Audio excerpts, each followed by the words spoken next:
Hi everyone, welcome to the presentation of the study, Technologies for Social Connection in Aged Care During COVID-19, Staff Perspectives. I'll first briefly introduce myself. My name is Wei Zhao. I'm a PhD student in the Human-Computer Interaction Group at the University of Melbourne.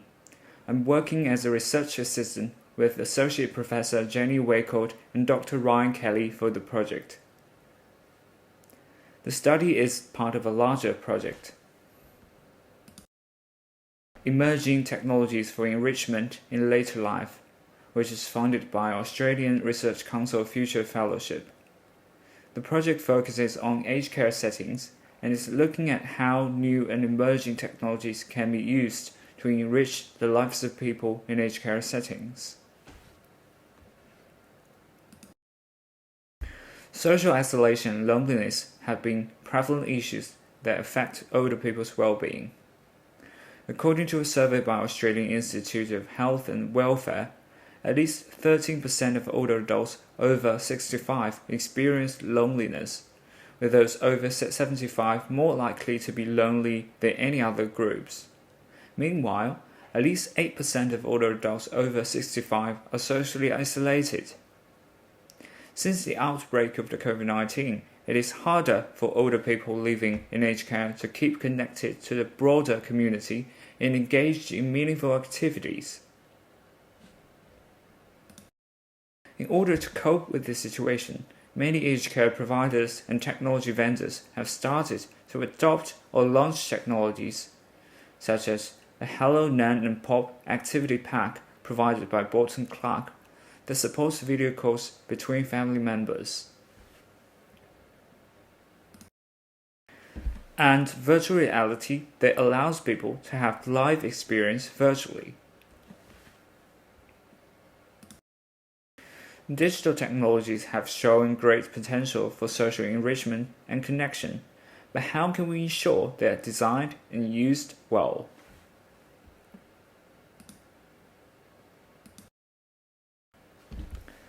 We aim to answer the following research questions through this study. What are the challenges and opportunities of using technology for communication in aged care during COVID-19 restrictions? What are lessons for future practice? We conducted an interview study with 14 care and IT providers working in the aged care industry.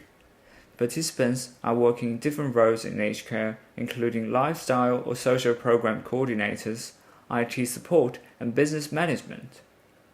We include both residential and home-based care services. The research is still ongoing, and we aim to recruit some more participants. Here, I'm going to present some initial findings from the study, including an overview of some key challenges and opportunities linked to COVID-19 restrictions. The first challenge is about staff facilitation and fatigue. The facilitated role of staff members is very important for technologies to be used in aged care, as some residents are not capable of setting up or even using devices themselves. A staff member described it like this. So if someone wanted to FaceTime their family, we would have to do that for them. They couldn't do that for themselves. We couldn't just leave the technologies riding around and expect them to pick it up. However, the COVID-19 pandemic has caused huge amounts of extra burden on aged care staff, which makes it difficult for them to learn and facilitate technologies. One participant described the fatigue like this. We came out of lockdown in October, and then we've jumped into it a couple of times. I think one of the things across providers is staff are tired. They're dealing with a lot of loss with either at work or there because they're just trying to get through it.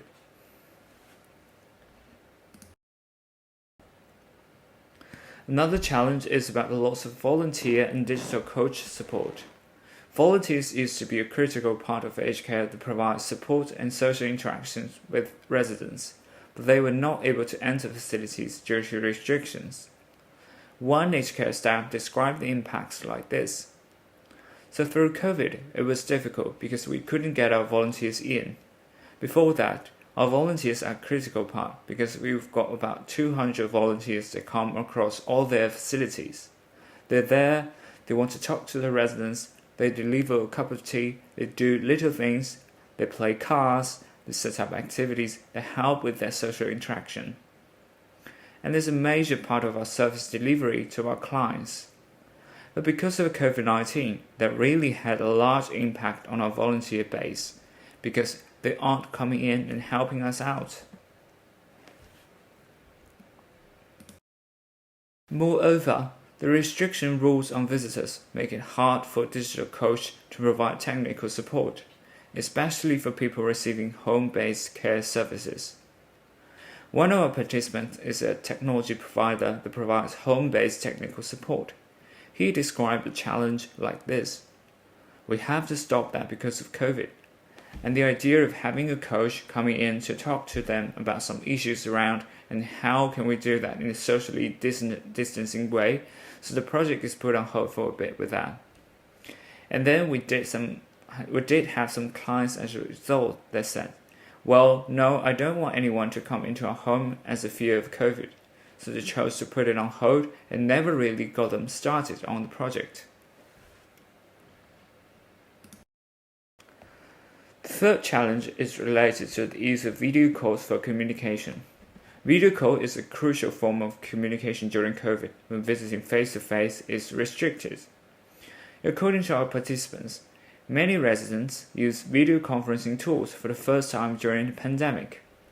Although most of them feel happy and excited to be able to see their family and friends, it can be confusing for some people to talk to a tablet, and some residents feel disappointed that no physical connection can be made through video calls.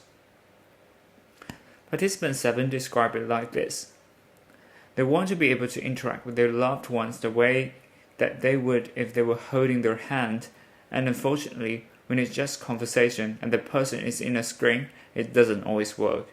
It does sometimes, but it doesn't always work. Despite the challenges that we observed above, we noticed some opportunities for technologies to be better used in aged care. The first thing we noticed is there is an increased adoption and acceptance of technologies in aged care during COVID.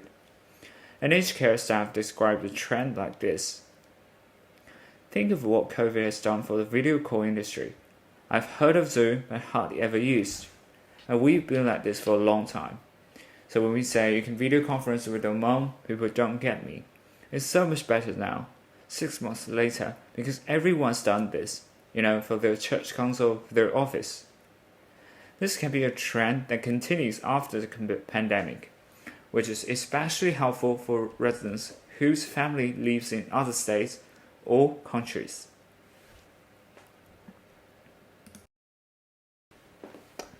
Another opportunity we observed is social groups organized online. Many social group activities have to be moved online because of restrictions on gatherings. We found that although it is harder to have casual chats and interactions during online social meetings, it can involve some more people into the activities, and it is more inclusive for those who don't want to or cannot leave their home due to some reasons. One of our participants is an organizer of online social groups for older people and described an online singing experience. Some of the most popular sessions that we have is a Sing to Feel Good, which is an instructor leading a singing session for 45 minutes, and the clients will sing together. The session lyrics get sent out to the clients beforehand. Everyone has been emailed the lyrics, and they log in, they both got lyrics in front of them. They just follow the instructor lead. She often plays the guitar, and they just sing the songs together. And they also have a learner ukulele session as well.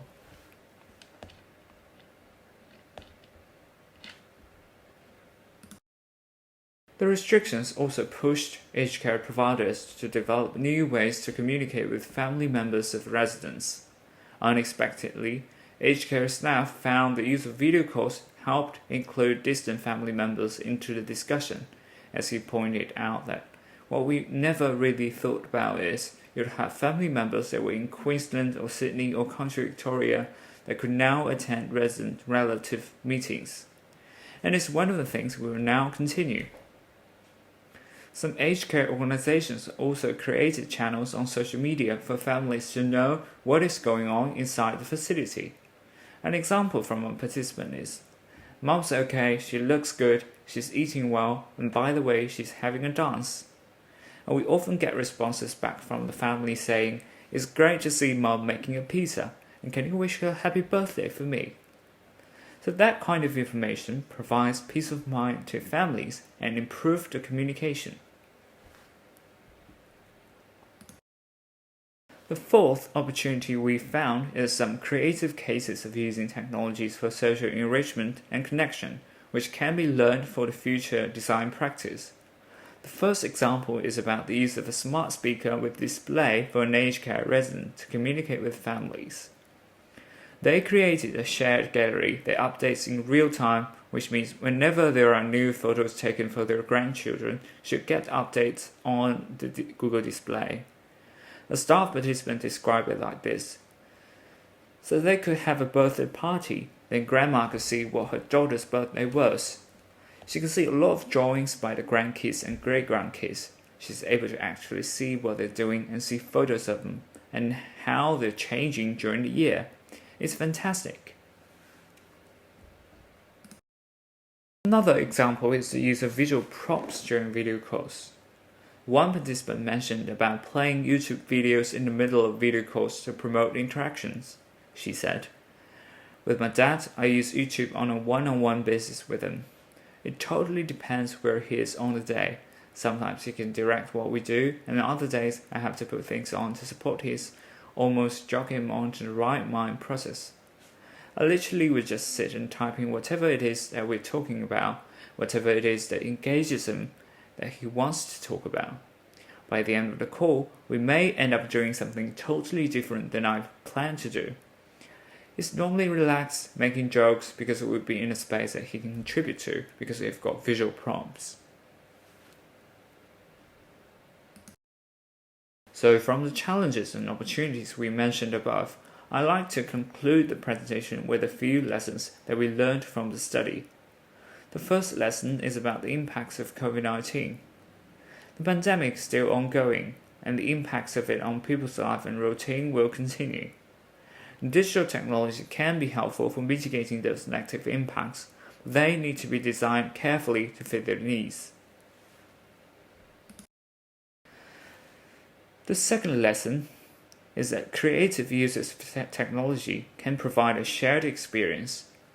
Making use of visual and audio prompts such as YouTube, photographs, and music can enhance the conversation. The final lesson is that online tools can be used as complements for enrichment and communication, for example, online social groups, but they can never replace in-person communication and sometimes can even be confusing. Finally, as I mentioned above, we're still recruiting participants for this study. If you're working in the aged care industry and have experience that you would like to share with us, please send me an email. If you're interested in the findings of the study, please keep following us and hopefully we'll publish our results as papers soon. Thank you very much for listening.